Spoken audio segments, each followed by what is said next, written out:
Баршаңызға қайырлы күн. Сіздермен Айгерім, менің каналыма қош келдіңіздер.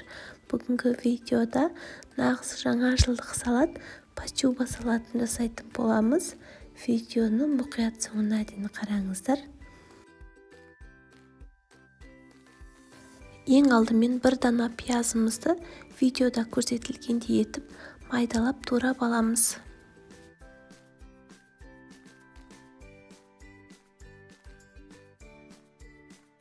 Туралған пиязымызды осындай үлкендеу кесеге саламыз және де үстінен бір стакан ыстық суды құйып қойып қоямыз. Келесі осындай селедканы аламыз.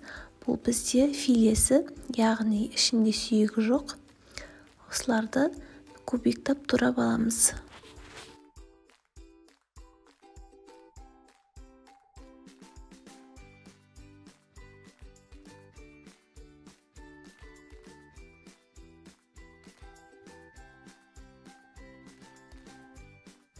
Келесі картоптарымызды теркадан өткіземіз.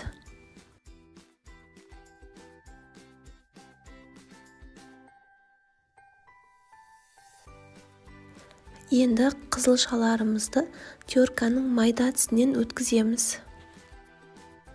Салатқа керекті заттарды алдын ала осылай теркадан өткізіп алған өте ыңғайлы. Енді бір дана сәбізімізді теркадан өткізіп аламыз және де салатымызды құрастырамыз. Ең алдымен картоптың жарты бөлігін тарелкаға осылай видеодағыдай етіп орналастырамыз. Шамалы үстінен шым-шым тұз себеміз және де майонез себеміз. Келесі селедканың жарты бөлігін саламыз.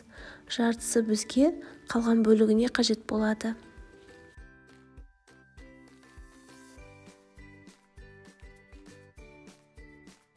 Енді пиязымызды судан сүзіп алып, оның да жарты бөлігін саламыз. Осы ингредиенттерді сіздер 2 тарелкаға бөліп жасасаңыздар болады. Мендегі үлкендеу осындай сопақша тарелка. Енді пияздың үстінен майонез себеміз және де алдыңға алып қалған картоптың жарты бөлігін саламыз.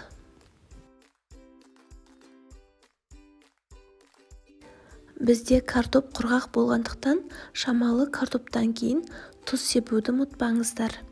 Келесі тағы да майонезімізді себеміз.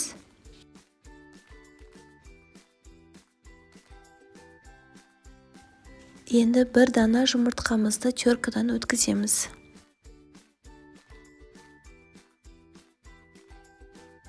Майонез сеуіп, келесі қалған селедканың бөлігін орналастырамыз.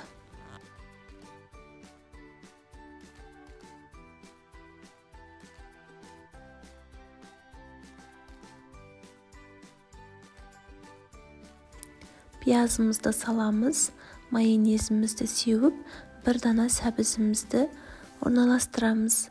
Қыздар, ешқандай да қиындығы жоқ. Қарап отырсаңыздар, видеода барлығы түсінікті көрсетілген. Міндетті түрде дәл осылай жасап көріңіздер. Өте дәмді болып шығады.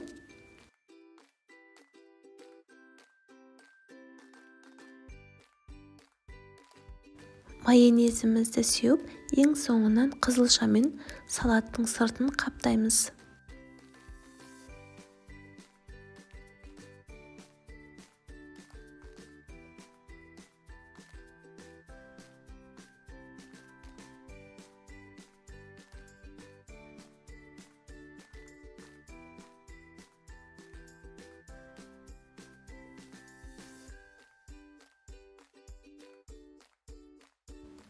Қызылшаны барлық жағына жауып шықтық.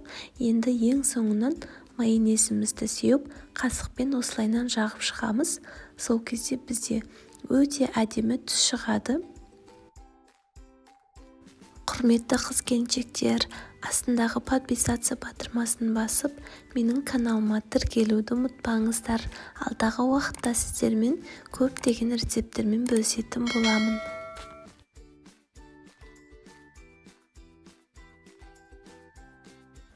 Міне барлық жағына жағып шықтық. Енді ең соңынан майонезбен осылай видеода көрсетілгендей салаттың бетіне сетка жасаймыз. бұл бізде кәдімгі оформлениесі болып келеді. Енді әркім әртүрлі сәндейді. Және де жұмыртқаның сарысын осылайынан сеуіп, оның үстінен укроп себеміз. Сол кезде бізде өте әдемі болып шығады. Қарасаңыздар, өте ерекше болып шықты. Осылайынан дастарханға ұсынсаңыздар, қонақтарға ұнайды деген ойдамын.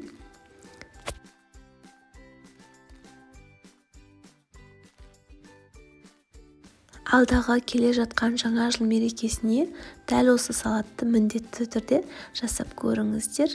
Міне қарасаңыздар, ортасын кескен кезде өте әдемі болып шығады.